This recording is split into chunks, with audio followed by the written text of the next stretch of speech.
நாமத்து ஸ்தோத்திரம் உண்டாகட்டும். மீண்டுமாக கர்த்தருடைய நாமத்திலும் இயேசு கிறிஸ்து நாமத்திலும் ஜீவவழி அன்பு பெண் சபை சார்பில் உங்கள் அனைவரையும் வாழ்த்தி வரவேற்றுக் கொள்கிறோம். இந்த நாளிலும் கூட நாங்கள் வேதத்தின் தியானத்துக்காக எடுத்து வாசிப்போம்.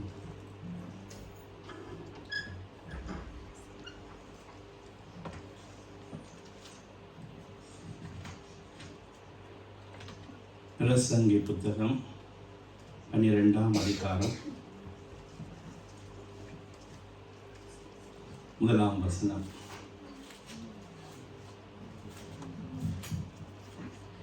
நீ உன் வாலிப பிரயாயத்திலே உன் சிருஷ்டிகரை நினை. தீங்கு நாட்கள் வராததற்கு முன்னும் எனக்கு பிரியமானவர்கள் அல்ல என்று நீ சொல்லும் வருஷங்கள் சேராததற்கு முன்னும். ஓகே, இந்த நாளிலும் கூட ஜெபித்திருந்தாலும் இந்த வார்த்தைக்கு அவருக்கு ஜெபிக்கிறேன். தகப்பனே, இந்த அருமையான மத்தியான நேரத்தில் இந்த வார்த்தைக்குள்ளாக இந்த பிள்ளைகளோடும் எங்களோடும் குறிப்பாக இந்த வாலிப பிள்ளைகளோடு கர்த்தர் இடைப்படுவீராக. எங்களை மறைத்து வெளிப்படுத்தும்படியாக இயேசு கிறிஸ்து நாமத்தில் ஜெபிக்கிறோம். அனுப்புகிறாங்க. ஆமென். இந்த நாளில் கூட நாங்கள் வாசித்த வசனம், நீ உன் வாலிப பிராயத்திலே உன் சிருஷ்டி கர்த்தரை நினை. தீங்கு நாட்கள் வராததற்கு முன்னும் எனக்கு பிரியமானவர்கள் அல்ல என்று நீ சொல்லும் வருஷங்கள் சேராததற்கு முன்னும் என்று பார்க்கிறோம். இந்த நாளிலும் கூடுதலாக இந்த வார்த்தைகள் முழுவதுமே வாலிப பிள்ளைகளுக்கானதாகத்தான் கூடுதலாக இருக்கும் என்றால் தேவன் எனக்கு கொடுத்த ஒரு பாரம். நீண்ட நாட்களாக இந்த வார்த்தைக்கு இந்த வார்த்தை என்னிடத்தில் கிடைத்திருந்தது. ஆனாலும் அதற்காக பெரியவர்களுக்கு இல்லை என்றில்லை. அதில் எங்களுக்கு தேவையானதை நாங்கள் எடுத்துக்கொள்வோம். ஏனென்றால் இந்த இடத்துல வாலிபர்கள் என்று சொன்னால் நாங்களும் தான் வாலிபர்கள் இல்லையா? ஆனபடினால இந்த நாளில் இந்த வசனம் சொல்லுகிறது. இந்த நாளிலும் இந்த வார்த்தையினுடைய தலையங்கம், வாலிபனே உன் சிருஷ்டி கர்த்தரை நினை. ஆகவே வாலிபன், ஆகவே வாலிபர்கள் கண்டிப்பாக வாலிப நாட்களிலே சிருஷ்டி கர்த்தரை நினைக்க வேண்டும் என்று சொல்லி ஆண்டவர் எங்களுக்கு கட்டளையாக ஆலோசனையாக அங்கே சொல்லுகிறதை நாங்கள் பார்க்கிறோம். அதற்கு அவரே சொல்லுகிறார், சிருஷ்டி கர்த்தரை நினை. தீங்கு நாட்கள் வராததற்கு முன்னும் எனக்கு பிரியமானவர்கள் அல்ல என்று நீ சொல்லும் வருஷங்கள் சேராததற்கு முன்னும்.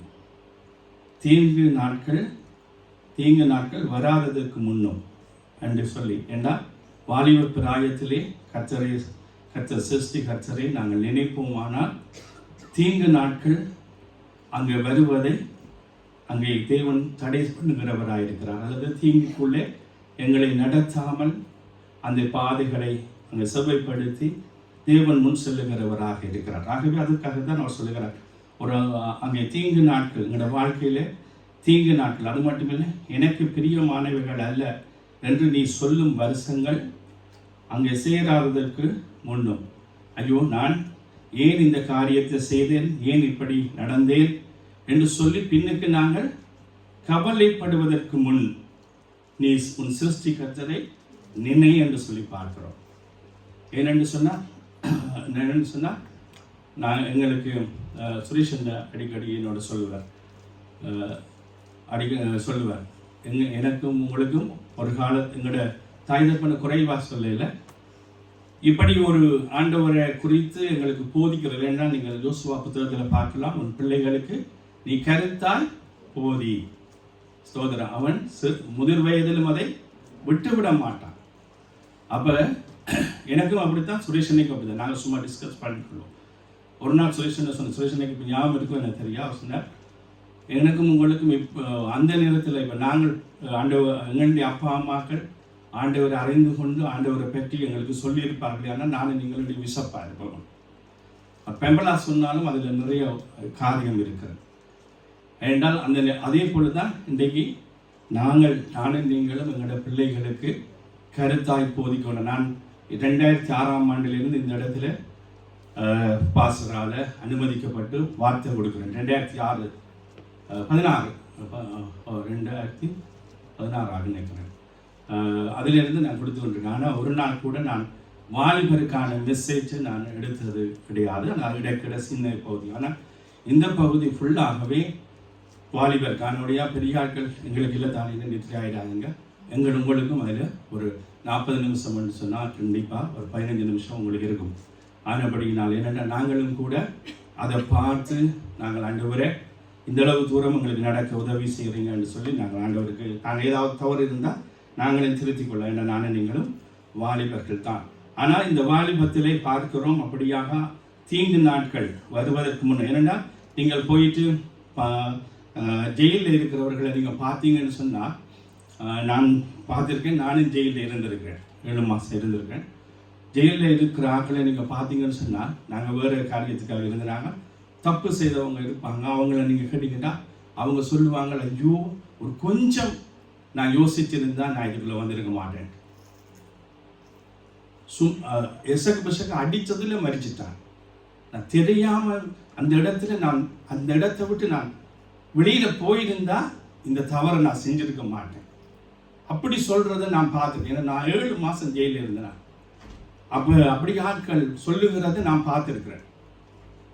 அப்படி பார்த்துருக்கேன். அப்போ அதுதான் எங்கள் இடத்துல சொல்லுது. இந்த தீங்கு நாட்கள் வருவதற்கு முன் ஐயோ எனக்கு கசப்பான நாட்களுக்குள்ளே நான் கடந்து போவதற்கு முன் நான் இந்த சிருஷ்டிகர்த்தரை நினைத்திருந்தால் எனக்கு நலமாயிருக்கும். அதான் ஆண்டவர் வாலிப பிள்ளைகளுக்கு பார்த்து சொல்லுகிறதான ஒரு ஆலோசனையாக இருக்குன்னு சொல்லி நாங்கள் பார்க்கிறோம்.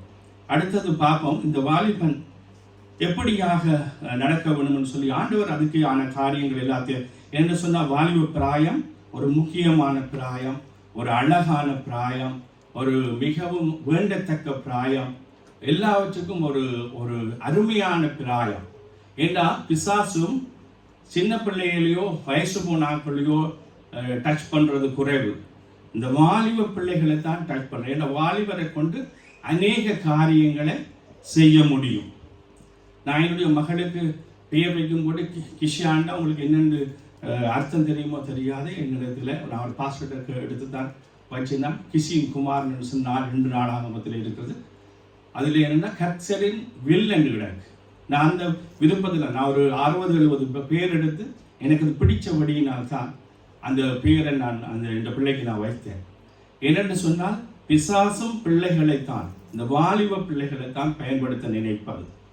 அதே போல தேவனுக்காக ஓடுகிறதும் தேவனுக்காக நிற்கிறதும் தேவனுக்காக நிறைய காரியங்களை செய்யக்கூடியவர்களும் இந்த வாலிப பிள்ளைகள் தான்.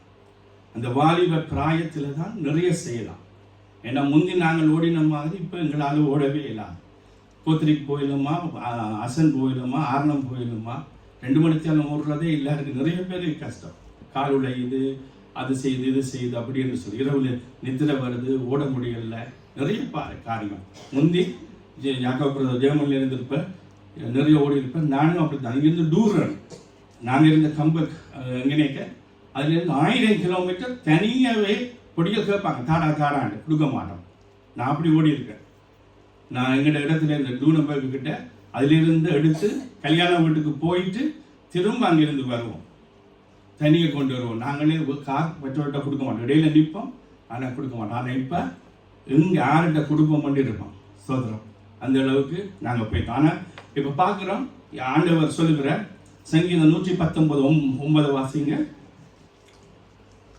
சங்கீதம் 119:9.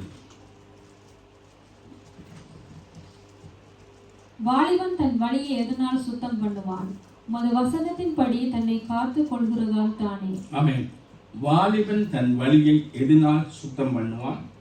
உம்முடைய வசனத்தின்படி காத்து கொள்வதனால் தானே என்று சொல்லி பார்க்கிறோம். ஆகவே வாலிபன் தன்னுடைய வழியை எதனால் சுத்தம் பண்ணுவான் என்று பார்த்தால், தேவனுடைய வசனத்தின்படி தன்னை எவன் ஒப்பு கொடுத்து நடக்கிறானோ அவன் தன் அங்கே வழியை அங்கே சுத்தம் பண்ணி கொள்வான்.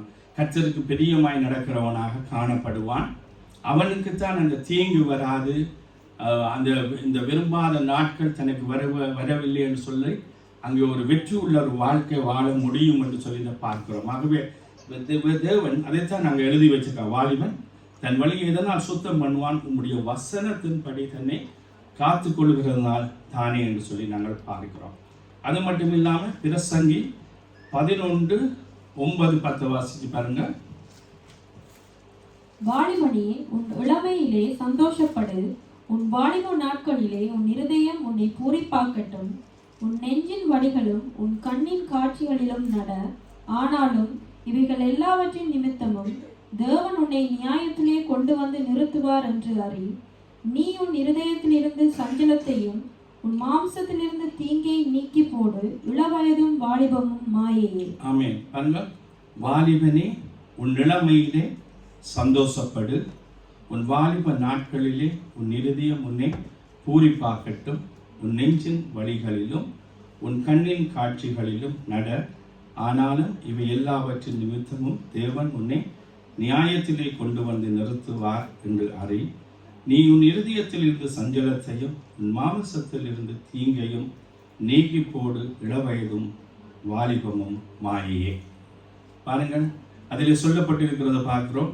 அப்போ ஆகவே ஆண்டவர் சொல்லுகிறார், உன் கண்ணின் காட்சியிலும் உன் இருதயத்தின் விருப்பத்திலும் நடந்தாலும் எல்லாவற்றையும் அங்கே தேவன் உன்னை நியாயத்திலே கொண்டு வந்து நிறுத்துவார் என்று அறி. ஸ்தோத்திரம். ஆகவே அதுதான் பவுல் சொல்லுகிறார், நான் எல்லாவற்றையும் செய்ய எனக்கு அதிகாரம் இருக்கு, ஆனால் எல்லாம் எனக்கு தகுதியாக இருக்காது. எல்லாவற்றையும் செய்ய அது எனக்கு அது நல்லதாக இருக்காது, தேவனுக்கு அது பிரியமாக இருக்காது. பாருங்கள், அது உன் இளவயதில் உன் இருதயத்தின் சஞ்சலத்தை உன் மாம்சத்திலிருந்து தீங்கையும் நீக்கி போடு. இளவயதும் வாலிபமும் மாயையே. பார்த்தீங்களா? ஆகவே வாலிபனுக்கு அதுதான் ஆண்டவர் சொல்லி வச்சிருக்கார், இளவயதும் வாலிபமும் மாயை என்று சொல்லி. இந்த இடத்துல இருக்கிற உங்களுடைய அப்பா அம்மார் எல்லாரும் ஒரு காலத்தில் மிகவும் அழகாக இந்த வாலிபத்தில் கடந்து போனவர்கள் தான். ஸ்தோத்திரம். ஆகவே அதுதான் சொல்கிறேன். ஆனபடியாக இன்றைக்கு நீங்கள் வாலிப வயசுலே நீங்கள் போய்கொண்டிருக்கீங்க, டீனேஜ் வயசுகள், அப்படியான இள வயசுலே நீங்கள் கடந்து செல்கிறீங்க. ஆனாலும் கூட ஆண்டவர் சொல்லுகிறார், அதெல்லாம் ஒரு மாயை. கொஞ்ச காலத்துக்கு பிறகு நீங்கள் ஒரு அப்பாவாகி உங்களுக்கு குழந்தைகள் குடும்பங்கள் என்று வரும்போது அப்பொழுது என்னை போலதான் நீங்களும் உங்களோட பிள்ளைகளுக்கு சொல்லிக் கொடுக்க வேண்டி வரும். அதைத்தான் அங்கே சொல்லப்படுது. ஆனபடியினால அங்கே ஆண்டவர் சொல்லுகிறார், நீ செய்கிறது எல்லாவற்றையும் கர்த்தர் நியாயத்திலே கொண்டு வந்து நிறுத்துவார் என்று சொல்லி நாங்கள் பார்க்கிறோம். அப்படியாக பார்க்கிறோம். ஏன்றால் நாங்கள் பார்ப்போம். ஆனால் அந்த யோசேப்பை குறித்து நாங்கள் பார்ப்போம் என்று சொன்னால், யோசேப்பு தேவனாலே அங்கே உயர்த்தப்பட்டான் என்று சொல்லி நாங்கள் பார்க்கிறோம். அந்த உயர்த்தப்பட்டதற்கு காரணம் என்னென்று எனக்கும் உங்களுக்கும் தெரியும். என்றால் யோசேப்பு நாங்கள் இதில் பார்க்கிறபடி தேவனுடைய வார்த்தையிலே தன்னை பரிசுத்தப்படுத்தி கொண்டவன், தேவனுடைய வார்த்தைக்கு பயந்தவன், கர்த்தருக்கு பயந்து நடக்கிற ஒரு மனுஷனாக அங்கே யோசேப்பு காணப்படுகிறான். அது மட்டுமல்லாமல் அந்த பொல்லாப்புகளுக்கு விலகுகிறவனாக அங்கே இருக்கிறது நீங்கள் பார்க்க முடியும். ஆதியாகமம் 37வது அதிகாரம் 2வது வசனத்தை வாசிச்சு பாருங்க. யாக்கோபுடைய சந்ததியின் வரலாறு. யோசேப்பு 17 வயதிலே சகோதரனே கூட ஆடுகளை மேய்த்து கொண்டிருந்தான். அந்த இளைஞன் பில்காள் சில்பாள் என்னும் தன் தகப்பனுடைய மறுமணியாட்டிகளின் குமாரனோடே இருந்து அவர்களுடைய துன்மார்க்கத்தை தன் தகப்பனுக்கு சொல்லி வருவான். ஆமென். ஒன்று நாங்கள் பார்க்கிறோம், இந்த இடத்துல நீங்கள் பார்க்கிறீர்கள், யோசேப்பும் அவருடைய சகோதரர்களும் அங்கே சகோதரர்கள் செய்கிற எல்லாவற்றையும் தகப்பனுக்கு யோசேப்பு சொல்லி வருகிறான் என்று சொல்லி நாங்கள் பார்க்கிறோம். என்றால் அதிலிருந்து நீங்கள் என்னத்தை பார்க்கலாம்னு சொன்னால், அதில் 12 பிள்ளைகள், 12 ஆம்பளை பிள்ளைகள். அந்த 12 ஆம்பளை பிள்ளைகளிலே அந்த யோசேப்பு மிகவும் வித்தியாசமானவர். அந்த மற்ற பிள்ளைகளுடைய இதனுடைய அர்த்தம் கோல் சொல்லுகிறதல்ல. அந்த மற்ற பிள்ளைகள் செய்கிற தவறுகளை திருத்த வேணும், இவர்கள் போகிற பாதை பிழை என்றதை அவன் உணர்ந்திருந்தபடியால் இது கர்த்தருக்கு பிரியமானதல்ல அது என்று சொல்லி அந்த தகப்பனுக்கு சொல்லுகிறவனாக காணப்படுகிறான். அதிலிருந்தே அந்த யோசேப்பு அங்கே ஒரு வித்தியாசமானவனாக, தேவனுக்கு பிரியமானவனாக, தகப்பனுக்கு பிரியமானவனாக காணப்படுகிறான். அப்ப இந்த பகுதி உங்களுடைய என்னுடைய வாழ்க்கையில எப்படி நாங்கள் அதை அபியாசப்படுத்தலாம் அப்படின்னு பார்த்தீங்கன்னு சொன்னா, நீங்கள் உங்களுடைய இள வயசுல இருக்கிற மற்ற பிள்ளைகளுக்கு மற்ற பிள்ளைகள் செய்கிற காரியங்களுக்காக நீங்கள் தகப்பனிடத்திலே, எங்களுடைய பரமபிதா ஆண்டவரிடத்திலே பரிந்து பேசுகிறவர்களாக இருக்கணும். ஸ்தோத்திரம்.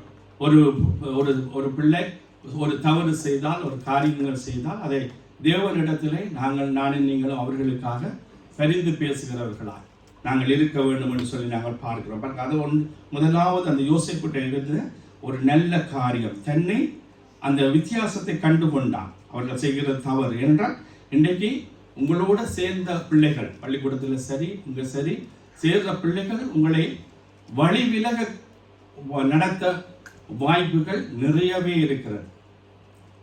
பள்ளிக்கூடங்களிலே, அதாவது இந்த உலகம் என்ன, நீங்கள் வாலிப பிள்ளைகள் ஒரு குறிப்பிட்ட நேரம் தான் நீங்கள் சபையில் இருக்கிறீர்கள், மிச்சம் நிறைய நேரம் ஸ்கூலில் இருக்கிறீங்க. நான் ஸ்கூலில் கிட்டத்தட்ட 12-13 வருஷத்துக்கு மேலே நான் வேலை செய்திருக்கிறேன். எனக்கு தெரியும் அந்த ஸ்கூல்கள் படுற பாடுகள், அந்த பட்டியலுடைய குளப்படிகள் எல்லாமே தெரியும். வெளியில் வரைகளும் மொட்டாக்கெல்லாம் போட்டுக்கொண்டு வருங்கள, உள்ளுக்குள்ளே போய் தான் நீங்கள் பார்க்கணும். நாங்கள் அங்கே வேலை செய்தாங்க. ஸ்தோத்திரம். ஆகவே அப்படியான காரியங்களுக்கு நீங்கள் உடன்படாதபடி நீங்கள் உங்களை பரிசுத்தமாய் காத்து கொள்ளுகிறவர்களாய், மற்றவர்களுக்காக ஜெபம் பண்ணுகிறவர்களாய், நீங்கள் பாடசாலைக்கு போகும்போது கூட ஆண்டவரே எந்த ஒரு காரியத்தினாலும் நான் தீட்டுப்படக்கூடாது, என்னை இன்னொருவர் அந்த போராட்டங்களுக்கு பிரச்சனைகளுக்குள்ளே நடத்தக்கூடாது என்று சொல்லக்கூடிய அளவுக்கு தேவனிடத்திலே பரிந்து பேசக்கூடியவர்களாக நீங்கள் இருக்கணும். ஸ்தோத்திரம். ஏன்னா அதற்கெல்லாம் அங்காலையும் போயிட்டு இங்காலையும் போயிட்டு ரொம்ப கஷ்டம்தான். இந்த உலகத்தில் பரிசுத்தமாக வாழ்றதுன்றதே ஒரு பெரிய போராட்டம். அதுவும் வாலிப பிள்ளைகளுக்கு அது மிக மிக பெரிய ஒரு காரியமாக காணப்படுகிறது என்று சொல்லி பார்க்கிறோம். அடுத்தது ரெண்டாவது, நீங்கள் அவரிடத்திலே யோசேப்பிடத்தில் காணப்படுகிற நல்ல பகுதி என்னென்று பார்த்தீங்கன்னா, ஆதியாகமம் 39 அதிகாரம் 8-9 வாசிங்க. அவனோ தன் எஜமானுடைய மனைவியின் சொல்லுக்கு இணங்காமல் அவளை நோக்கி, இதோ வீட்டிலே என்னிடத்தில் இருக்கிறவைகளில் யாதொன்றை குறித்தும் என் ஆண்டவன் விசாரியாமல் தமக்கு உண்டான எல்லாவற்றிலும் என் கையில் ஒப்புவித்திருக்கிறார். இந்த வீட்டிலே என்னிலும் பெரியவன் இல்லை. நீ அவருடைய மனைவியாய் இருக்கிறபடியால் உன்னை தவிர வேறொன்றையும் அவர் எனக்கு விலக்கி வைக்கவில்லை. இப்படி இருக்க நான் இத்தனை பெரிய பொல்லாங்குக்கு உடன்பட்டு தேவனுக்கு விரோதமாய் பாவம் செய்வது எப்படி என்றான். ஆமென். பார்த்தீங்கன்னு சொன்னா உங்களுக்கு தெரியும் யோசேப்புக்கு வந்த போராட்டம் எப்படிப்பட்டது என்று சொல்லி. அங்கே போத்திபாருடைய மனைவியினுடைய விருப்பத்துக்கு அவன் இணங்காதவனாக அவன் சொல்லுகிறான். இங்கே உன்னை தவிர, போத்திபாரை தவிர வேறு யாரும் பெரியாக்களில் எல்லாவற்றையும் போத்திபார் என்று ஒப்பு கொடுத்திருக்கிறான்.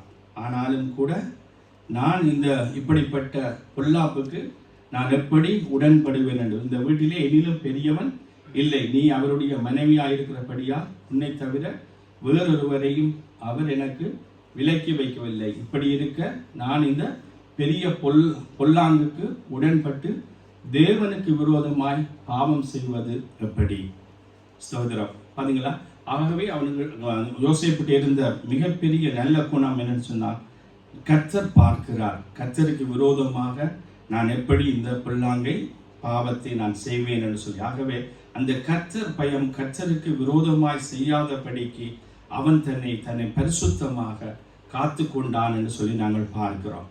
ஆகவே தான் இந்த காரியங்களினால தான் இப்படியாக ஒரு பிரதிஷ்டையாக அங்கே அவனுக்கு சரி பிள்ளை நன்றாக தெரியும், இது பிள்ளை என்று தெரிஞ்சு அந்த பிள்ளைக்கு அவன் உடன்படவில்லை. அவன் சகோதரங்களோடு சேர்ந்து அவன் உடன்படையில்லை.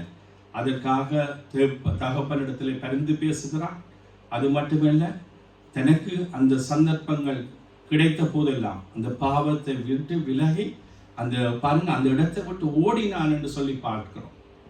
ஆகவே அந்த புதிய பாட்டில் கூட ஒரு வசனம் இருக்கிறது, பாலியல் இச்சைகளுக்கு விலகி ஓடுன்னு சொல்லி பவுல் எழுதுகிறத நீங்க பார்க்கலாம். ஆகவே அந்த இடத்துல நிற்காதபடிக்கு அந்த பகுதியில அதான் முதலாவது சங்கீதமே, துன்மார்க்குடைய ஆலோசனை நடவாத, அதில் பாவிகள் நிற்கும் இடத்துல நிற்காத, பரிகாசக்கார உட்காரும் இடத்தில் உட்காராத, அப்படியாக சொல்லப்படுகிறது. காரணம் அந்த இடத்தை விட்டு நீ விலகி இரு என்று சொல்லப்படுகிறது. அது மட்டுமல்ல, இப்படியான இடத்தை விட்டு நீ தூர ஓடிப்போ அப்படின்னு சொல்லப்படுகிறது. இப்படியாக வாலிப பிள்ளைகளுக்கு தேவன் அழகாக இந்த ஆலோசனை கொடுத்திருக்கிறார். அது மட்டுமில்ல, யோசேப்புடைய வாழ்க்கையில யோசேப்பு அதை தன்னுடைய வாழ்க்கையிலே அபியாசப்படுத்துகிறான், கடைபிடிக்கிறான். அதனாலே யோசேப்பு உயர்த்தப்பட்டான் என்று சொல்லி பார்க்கிறோம். உங்களுக்கு தெரியும், கடைசியாக அவன் எவ்வளவோ காரியம் அப்படி நேர்மையா உண்மையா நடக்கும்போது அவனுக்கு போராட்டம் வந்துச்சு, பிரச்சனை வந்துச்சு. இதனால அவன் ஜெயிலுக்கு கூட போயிருந்தான். அங்கே ஜெயிலில் பெரிய கஷ்டங்களை பட்டான். அங்கிருந்து அவன் சிபாரிசு செய்கிறான். அங்கே 2 பேர் அப்போ பானபத்திரக்காரனும் இவங்களும் சுயம்புவும் வந்தபோது, நீ வாழ்ந்திருக்கும் போது என்னை நினைத்துக்கொள் என்று சொல்லுகிறத பார்க்கிறோம். அப்போ நான் ஒன்றுமே செய்யாமல் இந்த இடத்துல வந்திருக்கிறேன் என்று சொல்லுகிறான். ஆனால் அவனும் மறந்து போனான் என்று சொல்லி பார்க்கிறோம். ஆனால் தேவன் யோசேப்பை மறக்கவில்லை. யோசேப்பு தேவனுக்காக உண்மையும் உத்தமமாய் பரிசுத்தமாய் தன்னை காத்து கொண்டதை கர்த்தர் மறக்கவில்லை. கர்த்தருடைய வேலை ஒன்று வந்தது. ஒரே நாள் இரவிலே அவன் அந்த ஜெயிலில் இருந்து ராஜ சமூகத்துக்கு அரசனை சந்திக்கும்படியாய் மட்டுமல்ல, அந்த ராஜ சமூகத்திலே நிலையாக இருக்கும்படியான ஒரு காரியத்தை தேவனாலே அங்கே ஏற்படுத்தப்பட்டதை நாங்கள் பார்க்கிறோம். பிரியமானவர்களே, அவனுடைய அவ்வளவாய் உயர்த்தப்பட்டான் என்று சொல்லி பார்க்கிறோம். அது மட்டுமல்ல, நீங்கள் 50வது ஆதியாகமம் 50ல் 20 நினைக்கிறேன், வாசித்து பாருங்க. 20வது வசனம் வாசிங்க. நீங்கள் எனக்கு தீமை செய்ய நினைத்தீர்கள், தேவனோ இப்பொழுது நடந்து வருகிறபடியே வெகு ஜனங்களை உயிரோடே காக்கும்படி அதை நன்மையாக முடிய பண்ணினார். ஆமென். பாருங்க, நீங்களும் அவன் யோசேப்பு தன்னுடைய சகோதரர்களுக்கு சொல்லுகிறார், நீங்களும் தீமை செய்ய நினைத்தீர்கள், தீமை தான் செய்து கொண்டு வந்தீங்க, ஆனால் வெகு ஜனங்களை காக்கும்படி தேவன் அதை நன்மையாக மாற்றினார்.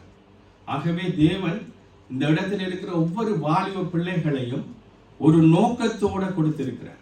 அநேகரை ரட்சிப்புகளை நடத்தணும், தேவனுக்காக சாட்சியா நிற்கணும், தேவனுடைய நாமத்தை மகிமைப்படுத்தணும்.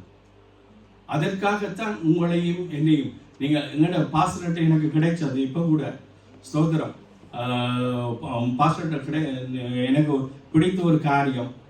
இப்போ உங்களுக்கு தெரியும், அவர் அங்கே நின்று கொண்டு ஒவ்வொரு காரியத்தையும் அங்கே காட்டி காட்டி போடுகிறத நாங்கள் பார்க்கிறோம். அவர் ஒரு நல்ல போதகர், எல்லாருக்கும் தெரியும். அவரிடத்துல நல்ல சத்தியமும் நல்ல போதனையும் இருக்கிறத நாங்கள் பார்க்குறோம். அதில் ஏன்னு சொன்னால், வக்கன்சிக்கு போனால் பேசாமல் பார்த்தமாம் இருந்தவான் வந்துக்கலாம். ஆனால் அங்கே இருந்தும் இதுதான் எனக்கு நான் எடுத்து என் பிள்ளைகளுக்கு ஒய்ஃபுக்கெல்லாம் அதை ஷேர் பண்ணி விட்டேன். ஏன்னா நீங்கள் பாருங்கள், என்ன இது எங்களுக்கு போக கிடைக்குதோ போக கிடைக்கலையோ, நாங்கள் படிக்கிறது பாஸ்டர்கள் கேட்குறது, அப்போ இது எங்களுக்கு ஒரு பார்த்தது போல, நாங்களே நேரடியாக பார்த்தது போல அங்கே பார்க்குறோம். ஆகவே பாருங்கள், தேவன் உங்கள் மேலே, அதாவது வாலிப பிள்ளைகள் மேலே ஒரு நோக்கத்தை, ஒரு திட்டத்தை தேவன் வைத்திருக்கிறார். அது நிறைவேறும்படியாகத்தான் அங்கே கர்த்தர் உங்களையும் என்றால் பாஸ்டர் இதில் அநேக பிள்ளைகள் ஒப்பு கொடுக்கப்பட்டது. இங்கே பிறந்து இங்கே ஒப்பு கொடுத்தார்.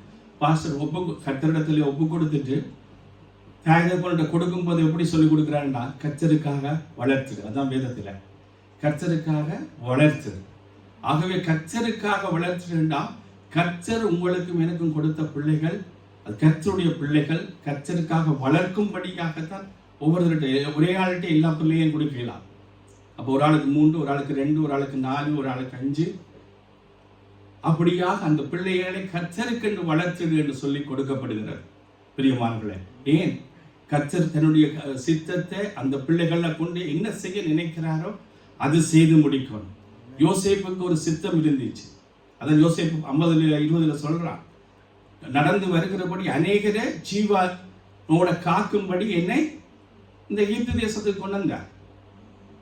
ஆனால் யோசேப்பு சும்மா வந்து எங்களை போல நாங்களும் அப்படித்தான் கஷ்டப்பட்டு தான் வந்தாங்க. சுரேஷன் சொன்ன மாதிரி நானும் சுரேஷனையும் சில விஷயங்கள்ல ஒத்து போகிறது. ஏனென்றா ஸ்தோத்திரம், அவர் ஃப்ரெண்ட்ஸ் அண்ட் காண்டியில் 2 பேரும் மொஸ்கோ ரூட் தான், உதய மாதிரி தான், நல்லா அடிபட்டு தான் வந்தனாங்க, ஏலாமல் தான் வந்தனாங்க. வருவோமோன்றது பவுல் சொன்னது மாதிரி தான்.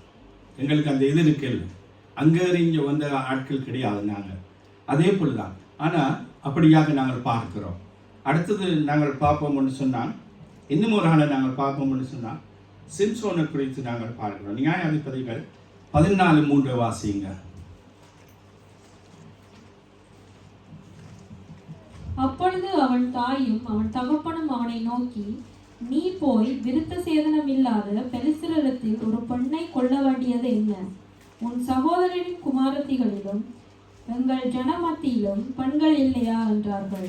சிம்சோன் தகப்பனை நோக்கி, அவள் என் கண்ணுக்கு பிரியமானவள், அவளையே எனக்கு கொள்ள வேண்டும் என்றான். ஆமென். பார்த்தீங்களா, நியாயாதிபதிகளில் இதே போலதான் இந்த சிம்சோனை நீங்க குறித்து பார்த்தீங்கன்னு சொன்னா, சிம்சோனும் கூட அங்கே எப்படி பார்க்கிறோம்னு சொன்னால், சிம்சோனும் கூட அங்கே தேவனால தெரிவு செய்யப்பட்டவனாக இருக்கிறான். உங்களுக்கு தெரியும் சிம்சோன் எதற்காக ஆண்டவர் தெரிந்து கொண்டார் என்று சொன்னால், அந்த பெலிஸ்தியருடைய கையில் இருந்து அங்கே ரட்சித்துக் கொள்ளும்படியாக 13:4-5 வாசிங்க இருக்கட்டும். 13:4-5 நியாயாதிபதிகள். ஆதலால் நீ திராட்சை ரசமும் மதுபானமும் குடியாத படிக்கும், தீட்டானது ஒன்றும் புசியாத படிக்கும் எச்சரிக்கையாயிரு. நீ கற்பம் தரித்து ஒரு குமாரனை பெறுவாய், அவன் தலையின் மேல் சவரகன் கத்தி படலாகாது.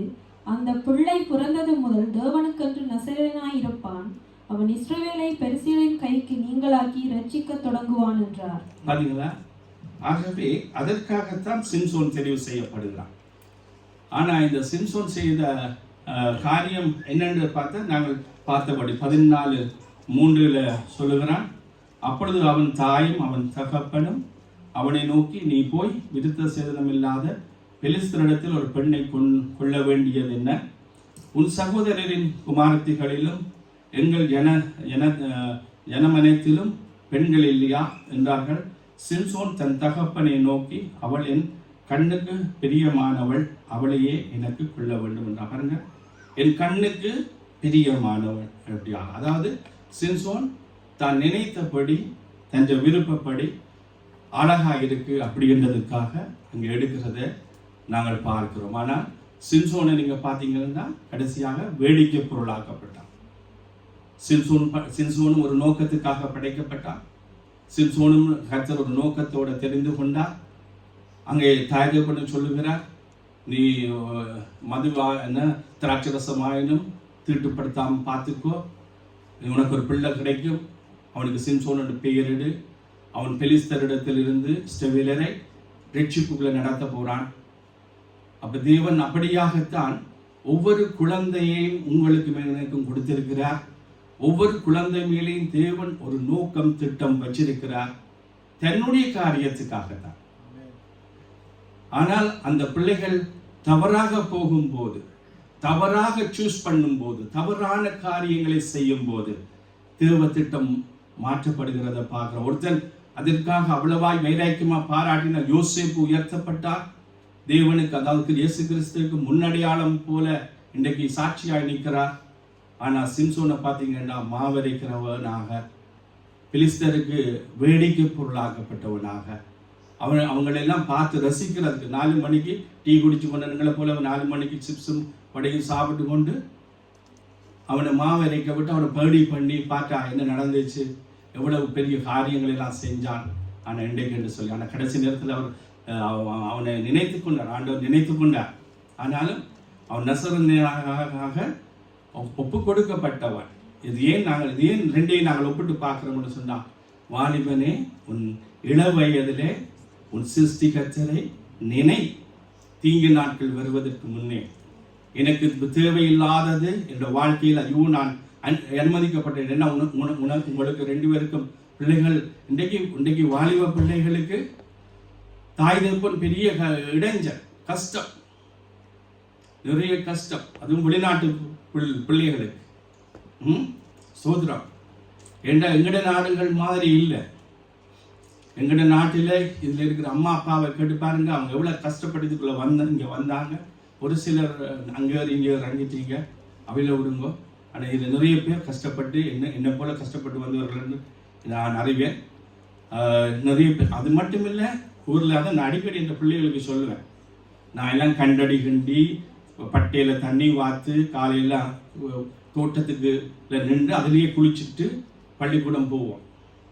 அப்படித்தான் நாங்கள் படித்தோம். பின்னேரம் விளையாட போகிறதுக்கு ஆடு மாட்டுக்கு குளை வச்சிருக்கணும், தண்ணி வச்சிருக்கணும், தண்ணி தோட்டத்துக்கு இறைக்கணும். அப்படியெல்லாம் இன்றைக்கு வீட்டில் ஒரு சின்ன வேலை செய்யறதுக்கு பிள்ளைகளுக்கு கஷ்டம்.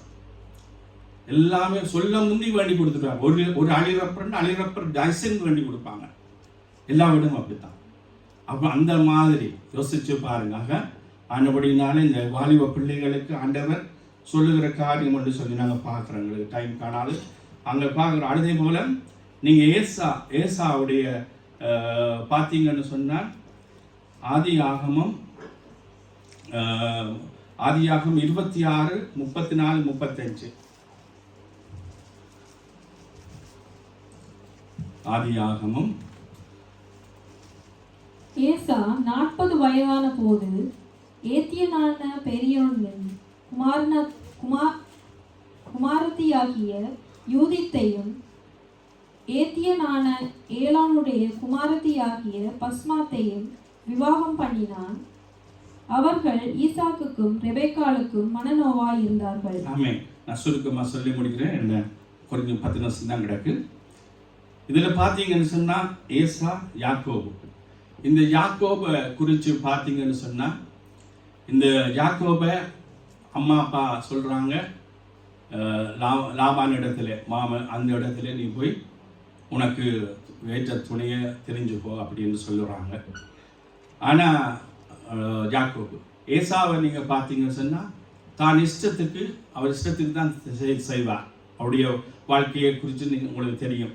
அவர் புத்திர சுவீகாரத்தை இழந்து போனார், தேவ திட்டத்தில் இருந்து விலகினார், ஊர் சுத்தக்காரனாக தெரிஞ்சார், மற்றவன் வீட்டுக்கு குடும்ப பிள்ளையாக வளர்றான், 2 பிள்ளைகளுக்கு வித்தியாசம். அப்போ இவன் இதெல்லாம் தான் நினைச்சபடி செய்த அந்த பெண்கள் அந்த தாய் தகப்பனுக்கு, அதாவது மாமன் மாமிக்கு மனநோவாயிருந்தார்கள் என்று வேதம் எழுதுகிறது.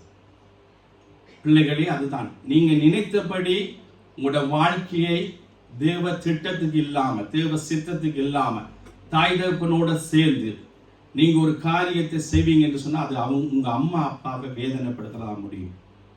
வேதம் தெளிவாக சொல்லுகிறது. இன்றைக்கு நீங்க எத்தனையோ குடும்பங்களை நீங்க பார்க்கலாம், கிறிஸ்தவ குடும்பங்கள்ல பார்க்கலாம். இங்க பார்க்காதீங்க, வேறு இடங்கள்ல பாருங்க. என்ற எத்தனையோ இடங்கள்ல கல்யாணம் செய்து கொடுத்தவர்கள் இன்றைக்கு தாங்க நினைச்சபடி கல்யாணம் செய்தார்கள். தேப்பன்மார் கஷ்டப்பட்டு, தாய்மார் கஷ்டப்பட்டு செய்து கொடுப்பார்கள். கடைசியாக 1 வருஷம் 2 வருஷத்துல பிள்ளை தனியாக வந்து நிற்குது, குழந்தையோட வந்து நிற்குது. குடும்பம் அவ்வளவுதான். ஒரு 4-5 வருஷம் 3 வருஷம் தான் நிறைய உங்களுக்கு உதாரணம் சொல்லலாம். ஆனால் அது எங்களுக்கு தேவையில்லை. ஆனால் எங்களோட பிள்ளைகளுக்கு, இந்த சபையில் இருக்கிற வாலிப பிள்ளைகளுக்கு இது ஒரு எச்சரிக்கையாக தேவன் எங்களுக்கு முன்னாக வச்சிருக்கிறார்.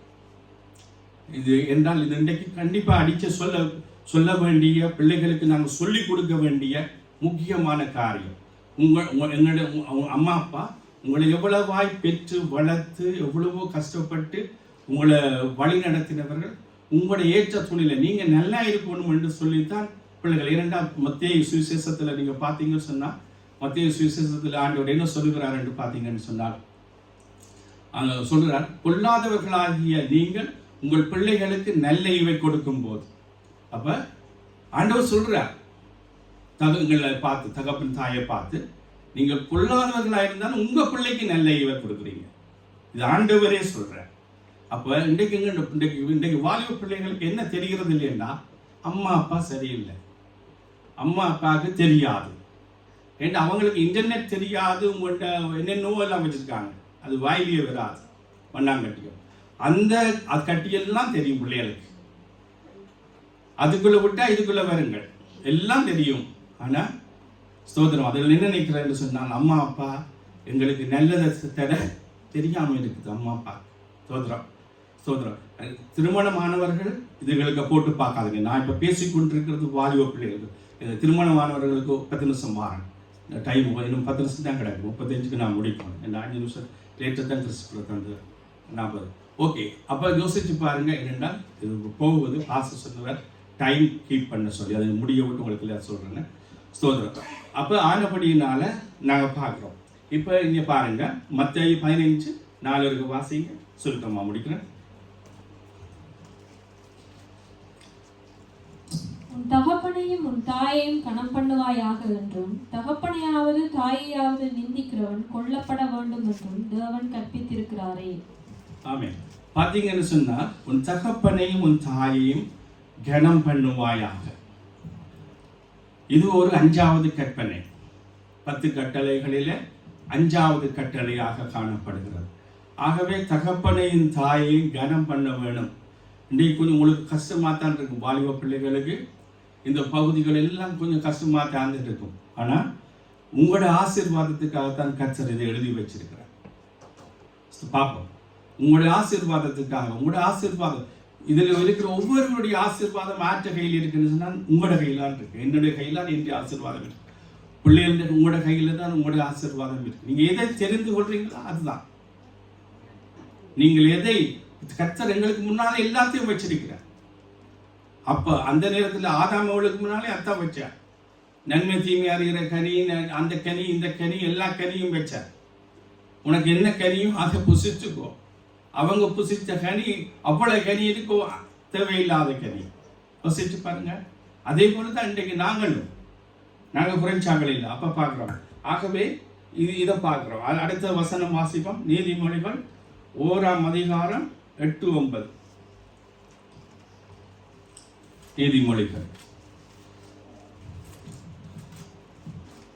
என் மகனே, உன் தகப்பன் புத்தியை கேள், உன் தாயின் போதகத்தை தள்ளாதே.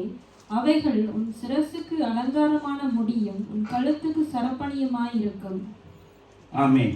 பாருங்க, என் மகனே, உன் தகப்பன் புத்தியை கேள், உன் தாயின் போதகத்தை தள்ளாதே.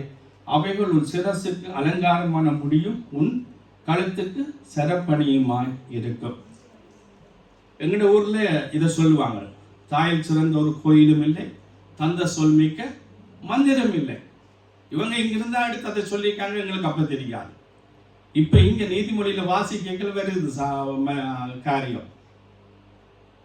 ஏன்னா அதான் திருக்குறளே சொல்றாங்க, நீதிமொழியில இருந்தா எடுத்திருக்காங்க. இருக்கலாம், நான் நம்புறேன். அப்ப யோசிச்சு பாருங்க. என் மகனே, உன் தகப்பன் புத்தியை கேள், உன் தாயின் போதகத்தை தள்ளாதே. இன்றைக்கு இதுல எங்களோட கிறிஸ்தவ பிள்ளைகள், வாலிப பிள்ளைகள் 1ஆம் நம்பர் தோலை தூக்கி போட அப்படின்னு போயிடுவாங்க. இன்னைக்கு அந்த நிலைமைகள்லாம் கிறிஸ்தவ பிள்ளைகளுடைய வாழ்க்கை. என்ன அப்பாவுக்கு என்ன தெரியும், அம்மாவுக்கு என்ன தெரியும்? ஏன்னா இன்டர்நெட் தெரியாது, வைஃபை தெரியாது, R5 தெரியாது, 4-5 தெரியாது, 3-5 ஒன்றும் தெரியாது. சோதரர் பாவம் அதுகளாக இங்கே கஷ்டப்பட்டுட்டு இங்கே வந்து நிற்குது. எல்லாத்துக்கும் ஒரு மொழி, ஒரு பேப்பர் வந்து அதில் தான் கொண்டு போகணும். அப்போ அதில் தெரியும், நீங்கள் எழுத்தானே வரணும், பார்த்துரும். அந்த நிலைமையில இன்றைக்கு இருக்கிறது. அடுத்தது நாங்கள் பார்க்குறோம். எபேசியர் 6:1-2-3 வாசிங்க.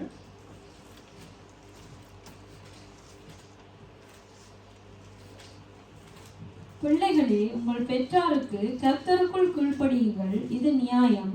உனக்கு நன்மை உண்டாயிருப்பதற்கும் பூமியிலே உன் வாழ்நாள் நீடித்திருப்பதற்கும் உன் தகப்பனையும் உன் தாயையும் கனம் பண்ணுவாயாக என்பதே வாக்கு தத்தமுள்ள 1ஆம் கற்பனையாய் இருக்கிறது.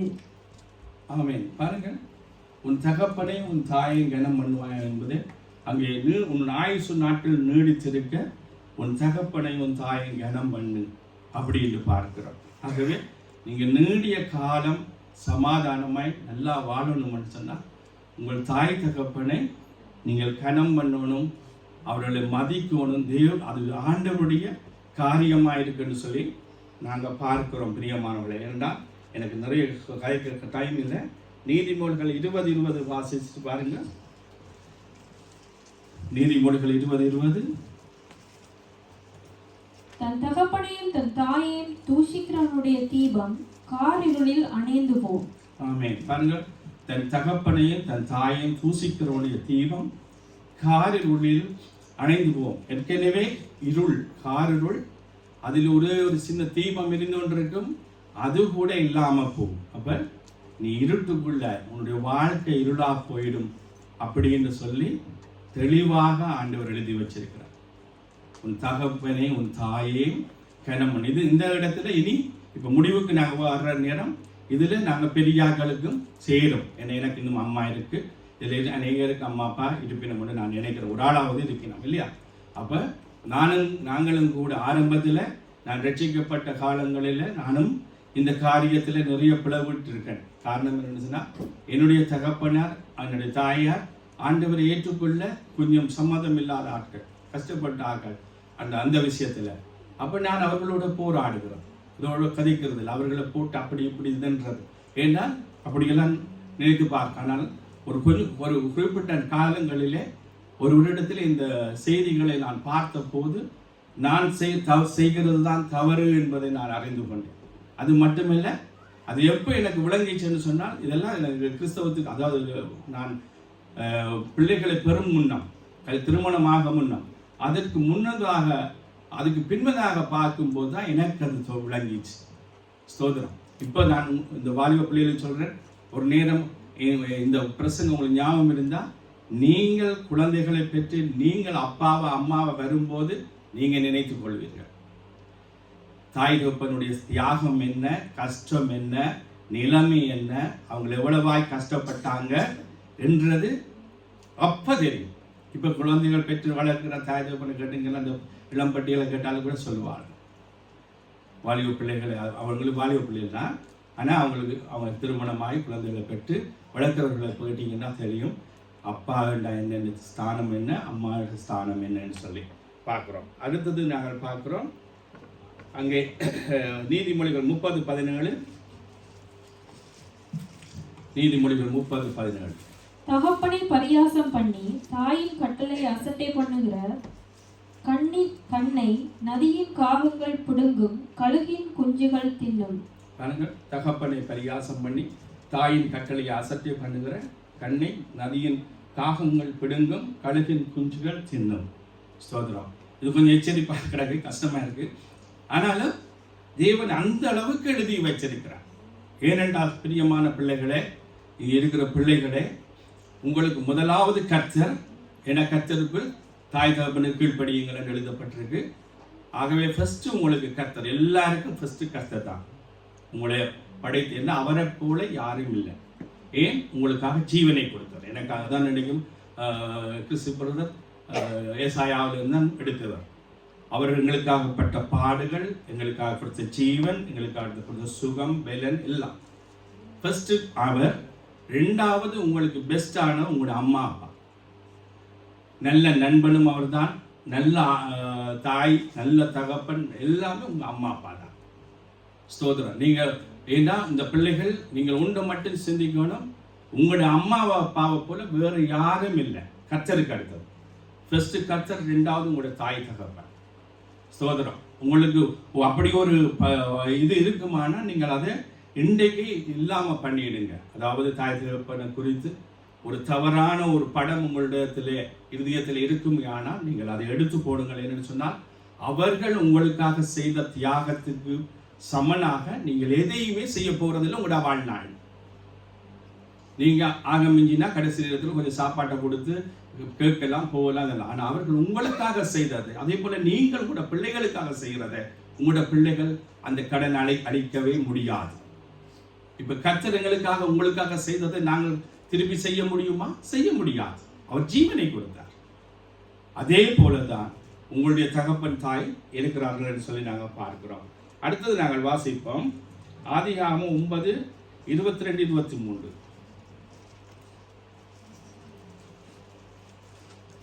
இதை பார்த்து கொண்டு முடிப்போம். சொல்லுங்க, வாசிங்க. 9:22-23 ஆதியாகமம். அப்பொழுது கானானுக்கு தகப்பனாகிய காம் தன் தகப்பனுடைய நிர்வாணத்தை கண்டு வெளியில் இருந்த சகோதரர் இருவருக்கும் அறிவித்தான். அப்பொழுது சேமும் யாபேத்தும் ஒரு வஸ்திரத்தை எடுத்துக்கொண்டு தங்கள் இருவருடைய தோள்களின் மேலும் போட்டுக்கொண்டு பின்னிட்டு வந்து தங்கள் தகப்பனுடைய நிர்வாணத்தை மூடினார்கள். அவர்கள் எதிர்முகமாய் போகாதபடியினால் தங்கள் தகப்பனுடைய நிர்வாணத்தை காணவில்லை. ஆமே. பார்த்தீங்கன்னு சொன்னால், நான் சுருக்கமாக சொல்கிறேன், நிறைய பேர் தெரியும். இந்த நோவாவை பார்த்தீங்கன்னு சொன்னால், நோவா அப்படியாக திராட்சை ரசம் குடித்து அப்படியாக விலகி படுத்திருக்கிறார் என்று சொல்லி அதில் காணப்படுகிறது.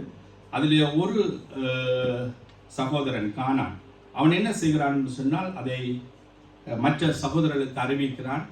அந்த தகப்பனுடைய அந்த நிர்வாணத்தை மூடவில்லை என்று சொல்லி பார்க்கிறோம். ஆனால் அந்த மற்ற 2 சகோதரர்களும் அங்கே பின்னிட்டு வந்து அவர்களுடைய காரியத்தை மூடினார்கள் என்று பார்க்கிறோம்.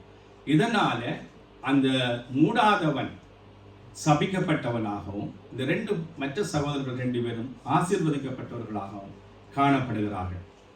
இது என்னத்தை காட்டுகிறதுன்னு சொன்னால், இன்றைக்கு உங்களோட தாய் தகப்பனை குறித்து ஒரு சில உங்களுக்கு குறைவாக காணப்பட்டால் கூட அது எங்கள் அம்மா அப்பா அப்படி இப்படி என்று நீங்கள் சொல்லி கொண்டிருந்தால் அது உங்களுக்கு சாபத்துக்கு ஏதுவானதுன்னு சொல்லி இந்த வேதத்திலே பார்க்கலாம்.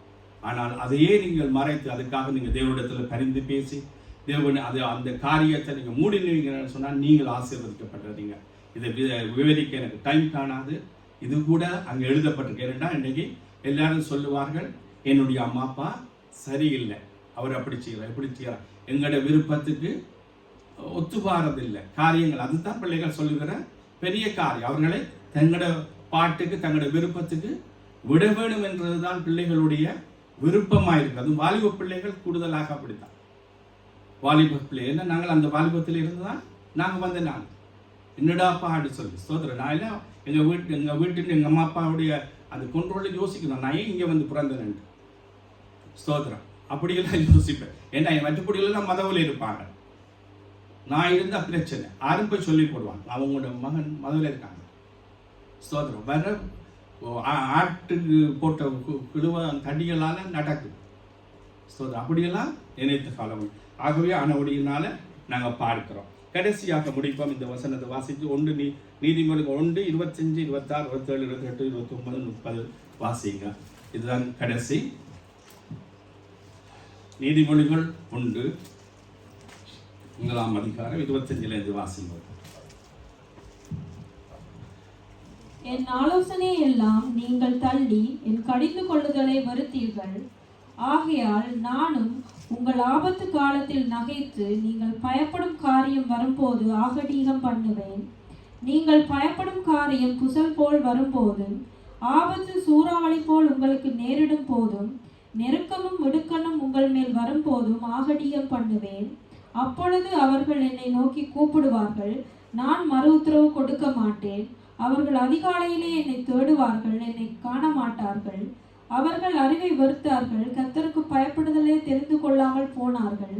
என் ஆலோசனைகளை அவர்கள் விரும்பவில்லை, என் கடிந்து கொள்ளுதலை எல்லாம் அசட்டை பண்ணினார்கள். ஆகையால் அவர்கள் தங்கள் வழியின் பலனை புசிப்பார்கள், தங்கள் யோசனைகளினால் திருப்தி அடைவார்கள். பேதைகளின் மாறுபாடு அவர்களை கொல்லும், மூடரின் நிர்விசாரம் அவர்களை அழிக்கும்.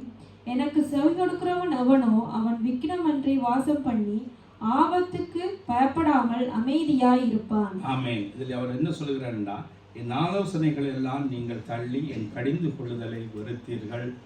ஆகையால் என்று சொல்லி உங்களுக்கு பிரச்சனை வரும்போது, உங்களுக்கு கஷ்டம் வரும்போது நானும் அப்படி செய்வேன் என்று சொல்லுகிறார். அப்படி இல்லாமல் நீங்கள் அதை கேட்டு எனக்கு செய்வீங்கன்னா பாருங்க 33 எனக்கு செவி கொடுக்கிறவன் எவனோ அவன் விக்கினமின்றி வாசம் பண்ணி ஆபத்திற்கு பயப்படாமல் அமைதியாய் இருப்பான்.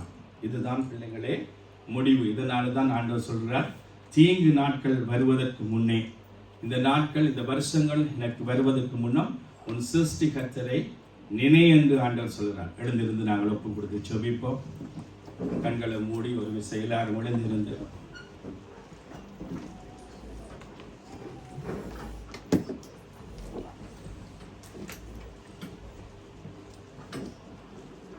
கண்களை மூடி நாங்கள் ஒரு விசை ஒப்பு கொடுத்து நாங்கள் செபிப்போம். நாங்கள் இந்த நாளிலும் கூட கேட்ட சத்தியத்துக்கு இந்த வாலிப பிள்ளைகள் தங்கள் வழிகளை பரிசுத்தப்படுத்திக் கொள்ள, வாலிபன் தன் வழியை எதனால் சுத்தம் பண்ணுவான், தேவனுடைய வார்த்தையின்படி காத்துக்கொள்கிறான் தான் என்றபடி எல்லாரும் ஒப்பு கொடுத்து நாங்கள் செபிப்போம். ஆண்டவரே, தகப்பனே, எங்களோட சபையில் கொடுக்கப்பட்ட அத்தனை வாலிப பிள்ளைகளுக்காக செபிக்கிறோம். ஆண்டவரே, நாங்களும் கூட ஒரு காலத்தில் இந்த சத்தியத்தை அறியாததுனால எங்களுடைய தாய் தகப்பனுக்கு கீழ்ப்படியாமல், தாய் தகப்பனை மதியாமல், ஆண்டவரே தாய் தகப்பனோடு கர்த்தாவே நாங்கள் செய்த ஆண்டவரே அப்பா எத்தனையோ ஆண்டவரே அவர்களுக்கு பிரியமில்லாத காரியங்களுக்காக ஆண்டவரே எங்கள் தாய் தகப்பனாகிய எங்களையும் கூட நீங்கள் மன்னிக்க வேண்டும் என்று நாங்கள் செபிக்கிறோம். அதே போல கர்த்தாவே இந்த வாலிப பிள்ளைகளுக்காக செபிக்கிறோம். இந்த வாலிப பிள்ளைகள் பரிசுத்தமாய் வாழ, உமக்கென்று எழுப்பி பிரகாசிக்க இந்த வாலிப பிள்ளைகள் ஆண்டவரே என்ன நோக்கத்துக்காக கர்த்தாவே நீர் எங்களுடைய கரங்களிலே கொடுத்தீரோ, இந்த சபைகளிலே வைத்திருக்கிறீரோ, அந்த நோக்கமும் திட்டமும் இந்த வாலிப பிள்ளைகளுடைய வாழ்க்கையிலே ஆண்டவரை நிறைவேற்றப்பட கர்த்தர் உதவி செய்யும்படியா ஜெபிக்கிறோம். இந்த நாளிலே பேசப்பட்ட இந்த வார்த்தைகள் ஆண்டவரே கர்த்தாவே, இது உம்முடைய ஆலோசனைகள், உம்முடைய கட்டளைகள், உம்முடைய ஆண்டவரை கர்த்தாவே ஸ்தோத்திரம். இந்த வார்த்தைகள் ஒவ்வொன்றும் இந்த பிள்ளைகளுடைய ஆண்டவரை வாழ்க்கையிலே அபியாசப்படுத்தப்பட கர்த்தர் உதவி செய்வீராக. 100ஆக பலன் கொடுக்க உதவி செய்யும் ஆண்டவரே. நல்ல நிலத்தில் விழுந்த விதையாக 30ஆக 60ஆக 100ஆக பலன் கொடுக்க உதவி செய்யும்படியா ஜெபிக்கிறோம். இந்த பிள்ளைகள் கர்த்தருக்கு பயப்படும் பயம் ஞானத்தின் ஆரம்பம் என்றபடி ஆண்டவரே நீர் அநேக வாலிப பிள்ளைகளை எங்கள் சபையிலே கொடுத்திருக்கிறீர். எங்கள் ஒவ்வொருவருக்கும் ஆண்டவரே வாலிப பிள்ளைகளை கொடுத்திருக்கிறீர் சுவாமி. இந்த வாலிப பிள்ளைகளுடைய பரிசுத்தம், பாதுகாப்பு, இந்த பிள்ளைகளுடைய ஆண்டவரே எதிர்கால ஆண்டவரே உம்முடைய திட்டங்கள், நோக்கங்கள், எதிர்கால வாழ்க்கைகள் ஒவ்வொன்றையும் உடைய கரத்தில் ஒப்பு கொடுத்து ஜெபிக்கிறோம் ஆண்டவரே. ஆண்டவரே இந்த நாளிலும் ஆண்டவரே பேசப்பட்ட இந்த வார்த்தைகள் ஆண்டவரே 100ஆக பலன் கொடுக்க கிருபை செய்யும். இயேசு கிறிஸ்துவின் நாமத்தினால் ஜெபிக்கிறோம் ஜீவனுள்ள நல்ல பிதாவே, ஆமென். ஆண்டவரே உம் பாதம் சரணடைந்தே அடிமை நான்